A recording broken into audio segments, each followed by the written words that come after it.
ಅಭಿವೃದ್ಧಿಗೆ ಮೊದಲನೇದಾಗಿ ತಂದೆ ತಾಯಿಯ ಒಂದು ಅವಲೋಕನ ನಿರಂತರವಾಗಿ ಮಾಡ್ತಾ ಇರಬೇಕು.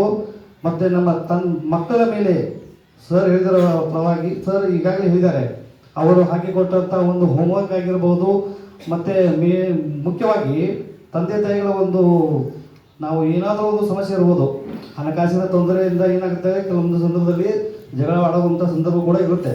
ಸೊ ಮಕ್ಕಳ ಮಾನಸಿಕ ಒಂದು ಏನಾಗುತ್ತೆ ಅಂತಂದ್ರೆ ಮಾನಸಿಕವಾಗಿ ಅವರು ನಾವು ಜಗಳಾಡುವಂಥ ಸಂದರ್ಭದಲ್ಲಿ ಅವು ಮೈಂಡ್ ಅವಾಯ್ಡ್ ಆಗಿ ಏನಾಗುತ್ತೆ ಅಂದರೆ ಕಲಿಕೆಗೆ ತೊಂದರೆ ಆಗುತ್ತೆ. ಮುಖ್ಯವಾಗಿ ಪಾಲಕರಾದವರು ಯಾವುದೇ ರೀತಿಯಾಗಿ ದುಶ್ಚಟವನ್ನು ಮಾಡದೆ, ಉದಾಹರಣೆ ಹೇಳ್ಬೇಕಂದ್ರೆ ಕುಡಿಯೋದಾಗಲಿ, ಸಿಗರೇಟ್ ಸೇದೋದಾಗಲಿ, ಮದ್ಯ ವ್ಯಸನಿಗೆ ಆಗದೆ ನಮ್ಮನ್ನು ನಾವು ಮೊದಲು ಜವಾಬ್ದಾರಿಯಿಂದ ಇರುವಂಥ ತಂದೆ ತಾಯಿಗಳು ಮಕ್ಕಳ ಸರ್ವಾಂಗೀಣ ಅಭಿವೃದ್ಧಿಗೆ ನಾವು ತ್ಯಾಗಮಯಿ ಜೀವನವನ್ನು ನಡೆಸುವಂಥ ಪ್ರಯತ್ನ ಕೂಡ ಮಾಡಬೇಕಾಗುತ್ತದೆ. ಈ ಒಂದು ಸಮಾಜದಲ್ಲಿ ತಂದೆ ತಾಯಿಯ ಒಂದು ಅನುಕರಣೆಯ ಜೊತೆಗೆ ಶಿಕ್ಷಕರು ಹೇಳಿಕೊಡುವಂಥ ಒಂದು ವಿದ್ಯಾದಾನವನ್ನು ಪಡೆದುಕೊಂಡು ಸಮಾಜದಲ್ಲಿ ಒಳ್ಳೆಯ ಸ್ಥಾನವನ್ನು ಹೋಗಲಿಕ್ಕೆ ಮಕ್ಕಳು ಸಾಧ್ಯ ಆಗ್ತದೆ.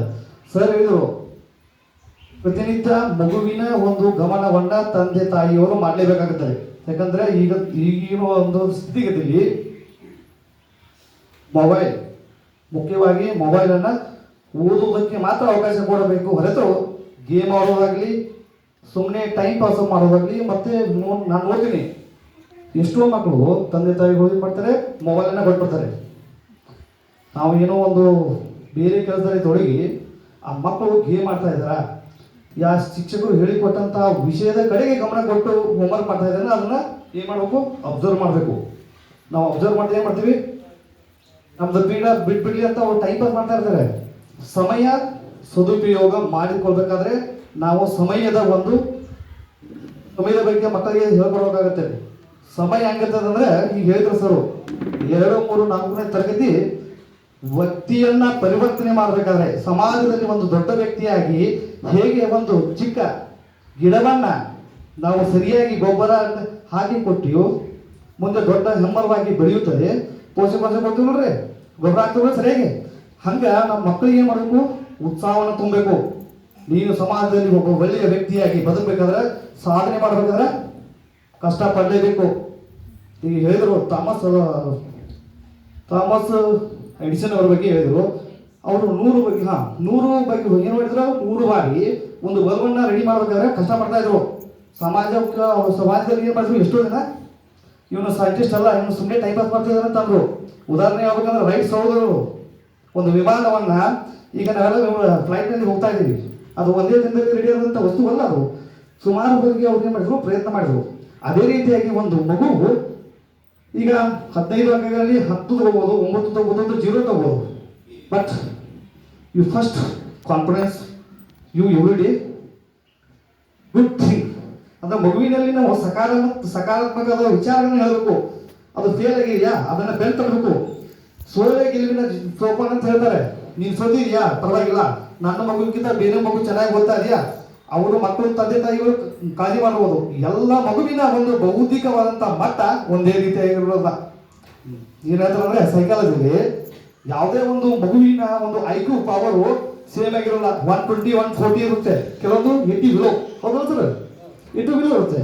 ಬಿಕಾಸ್ ಹುಟ್ಟು ಅಂದ್ರೆ ಅನುಭವಿಸುತ್ತೆ ಹೇಳಿದ್ರು ಸರ್. ಹುಟ್ಟುವಾಗ ಏನೋ ಒಂದು ಪ್ರಾಬ್ಲಮ್ ಇರ್ಬೋದು, ಹೌದಾ?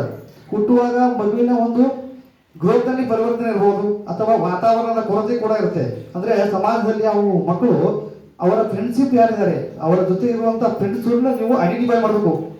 ಈಗ 2, 3, 4ನೇ ಕಲಿಯುವಂಥ ವಿದ್ಯಾರ್ಥಿಗಳ ಅವು ನಮ್ಮ ಹುಡುಗರು ಏನು ಮಾಡ್ತಾರೆ, ಕಲಿಯುವಂಥ ವೇಳೆಯಲ್ಲಿ ನೋಡಬೇಕು ನಮ್ಮ ಹುಡುಗಿ ಅಥವಾ ನಮ್ಮ ಹುಡುಗ ಯಾರ ಜೊತೆ ಸ್ನೇಹ ಮಾಡಿದ್ದಾರೆ. ಗೆಳೆತನ is very important, friendship is very important. ಅಂದರೆ ಗೆಳೆತನ ಒಳ್ಳೆಯ ಸಜ್ಜನರ ಸಂಘ ಜೀವಿಸುವುದಂತೆ. ನಾವು ಜೀವನದಲ್ಲಿ ಒಳ್ಳೆಯ ಗೆಳೆತನವನ್ನು ಮಾಡಬೇಕಾದ್ರೆ ಒಳ್ಳೆಯ ವ್ಯಕ್ತಿಯ ಜೊತೆ ನಾವು ಇಟ್ಕೊಂಡು ಮಾತ್ರ ಒಳ್ಳೆಯ ಕೆಲಸವನ್ನು ಮಾಡಲು ಸಾಧ್ಯವಿದೆ. ಒಂದು ಹೊಲದಲ್ಲಿ ಬೇವಿನ ಬೀಜವನ್ನು ಬಿತ್ತಿ ನಾವು ಆ್ಯಪಲನ್ನು ಪಡೆಯುವಂಥ ಮಾಡಲು ಸಾಧ್ಯವಾಗೋದಲ್ಲ. ಅದೇ ರೀತಿಯಾಗಿ ನಮ್ಮ ಮಗುವಿನ ಜೊತೆ ಇರುವಂಥ ವಿದ್ಯಾರ್ಥಿನಿಯರ ಯಾರ ಜೊತೆ ಸ್ನೇಹ ಮಾಡಿದ್ದಾರೆ, ಸೊ ಇವರು ಹೋಮ್ವರ್ಕ್ ಮಾಡಬೇಕು. ಅದೇ ರೀತಿಗೆ ಹೇಳಬೇಕು, ಹೇಳಿದ್ರೆ ಸರ್ ನೀವು ಕನಿಷ್ಠ ಪಕ್ಷ ನಿಮಗೆ ಟೈಮ್ ಸಿಗ್ತಾ ಇಲ್ವಾ, ಪರವಾಗಿಲ್ಲ, ಒಂದು ತಿಂಗಳಿಗೆ 1 ಸಲ ಬಂದು ಸ್ಕೂಲಲ್ಲಿ ಆ ಟೀಚರ್ ಜೊತೆಗೆ ಅಥವಾ ಅವು ಸಿಬ್ಬಂದಿ ವರ್ಗದ ಜೊತೆಗೆ ನೀವು ಸಮಾಲೋಚನೆ ಮಾಡಬೇಕಾಗತ್ತೆ. ಯಾಕಂದ್ರೆ ಈಗ ಸಮಾಲೋಚನೆ ಮಾಡಿದ್ರೆ ನಿಮ್ಗೆ ಗೊತ್ತಾಗುತ್ತೆ ನಿಮ್ಮ ಮಗುವಿನ ಒಂದು ಬೆಳವಣಿಗೆ ಕುಂಠಿತ ಆಗ್ತಾ ಇದೆಯಾ ಯಾ ಬೆಳವಣಿಗೆ ಆಗ್ತಾ ಇದೆ ಅನ್ನೋದು ಖಂಡಿತವಾಗಿ ನೀವು ಐಡೆಂಟಿಫೈ ಮಾಡ್ಬೋದು. ಅದಕ್ಕೋಸ್ಕರ ತಂದೆ ತಾಯಿಗಳು ಕಾಳಜಿಯನ್ನು ಮಾಡಲೇಬೇಕು. ಈಗ ಮತ್ತೆ ಹೇಳಿದ್ರು ಸೊ ಮಗು ತುಂಬಾ ಕಷ್ಟ ಪಡ್ತಾ ಇರ್ತದೆ. Luck is very important. Luck ಅನ್ನೋದು ಎಲ್ಲರಿಗೂ ಸಿಗೋದಿಲ್ಲ. ಅದು ಅವ ಪರೀಕ್ಷೆ ಬರೆಯುವಾಗ ಬೇಕಾಗೇನೋ ಆನ್ಸರ್ನು ತಪ್ಪು ಬರಿಬೋದು. ಅದಕ್ಕೋಸ್ಕರ ಮಗುವಿನ ನೀನು ಸೆಲೆಕ್ಷನ್ ಆಗಲಿಲ್ಲ, ನೀ ಫೇಲ್ ಆಗಿದೆ ಅಂತ ಅವ್ರಿಗೆ ಏನು ಮಾಡ್ಬೋದು, ನಾವು ಯಾವುದೇ ರೀತಿಯಿಂದ ಟಾರ್ಚರ್ ಕೊಡೋದು ಮಾಡಲೇಬಾರ್ದು. ಬೈಯೋದನ್ನು ನಿಲ್ಲಿಸಿಬಿಡಿ. ಪ್ರೀತಿಯಿಂದ ಗೆಳತನ ಅಂತಂದ್ರೆ ಸ್ನೇಹಿತರಾಗಿ ನೀವು ವರ್ತನೆ ಮಾಡಬೇಕು.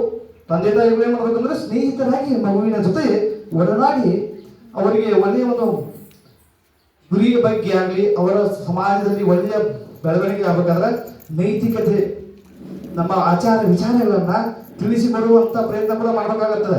ನಮ್ಮ ಆಚಾರ ವಿಚಾರ ನಾವು ಕರೆಕ್ಟಾಗಿ ಮಾತಾಡ್ತಾ ಇದ್ರೆ ಖಂಡಿತವಾಗಿ ನಮ್ಮನ್ನ ಅನುಕರಣೆ ಮಾಡ್ತವೆ. ನಮ್ಮ ತಂದೆ ತಾಯಿಗಳು ಚೆನ್ನಾಗಿದ್ದಾರೆ, ನಾವು ತಂದೆ ತಾಯಿಗಳಿಂದ ಹೆಚ್ಚಿನ ಒಂದು ಹುದ್ದೆಗೆ ಹೋಗಿ ಸಮಾಜದಲ್ಲಿ ವಿಶೇಷವಾದಂಥ ಹುದ್ದೆಯನ್ನು ಪಡ್ಕೊಳ್ಳೋಣ. ಅವರಿಗೆ ಆಶಾವಾದಿಯಾಗಿ ಬಳಸೋಣ, ನಿರಾಶವಾದಿಗಳನ್ನಾಗಿ ಯಾವುದೇ ರೀತಿಯಾಗಿ ಬಳಸ್ಕೊಡ್ದು. ಸೊ ಅದಕ್ಕೆ ನಮಗೆ ನಮ್ಮ ಎಲ್ಲ ಪಾಲಕಿಯರ ಪರವಾಗಿ ನಿಮ್ಮ ಸಿಬ್ಬಂದಿ ವರ್ಗಕ್ಕೆ ಮತ್ತು ಶಿಕ್ಷಕರಿಗೆ ಧನ್ಯವಾದಗಳನ್ನ ತಿಳಿಸಬೇಕು ನಾನು ಬಯಸ್ತೇನೆ. ಜೋರದ ಜಂಬಾಳ ನಂತರ ನಮ್ಮ ಶಿಕ್ಷಕ ಅತಿಥಿಗಳು ಮತ್ತು ಶಾಲಾ ಸಿಬ್ಬಂದಿ ವರ್ಗ ಅದೇ ಹೇಳಿದ್ರು. ಈಗ ಶಿಕ್ಷಣದ ಒಂದು ಸಾಧನೆ ಎಲ್ಲಿಗೆ ಹೋಗುತ್ತಂದ್ರೆ ತಂದೆ ತಾಯಿಗಳು, ಮಕ್ಕಳು ಮತ್ತು ಶಿಕ್ಷಕರು ಇವರ ಒಂದು ಇರುವಂತಹ ಒಡನಾಟ ಚೆನ್ನಾಗಿದ್ರೆ ಮಾತ್ರ ಒಂದು ಮಗುವಿನ ಬೆಳವಣಿಗೆ ಆಗತ್ತೆ ಹೊರತು ಇದು ಒಂದು ಕಲ್ಲೇನ ಹೋದ್ರೆ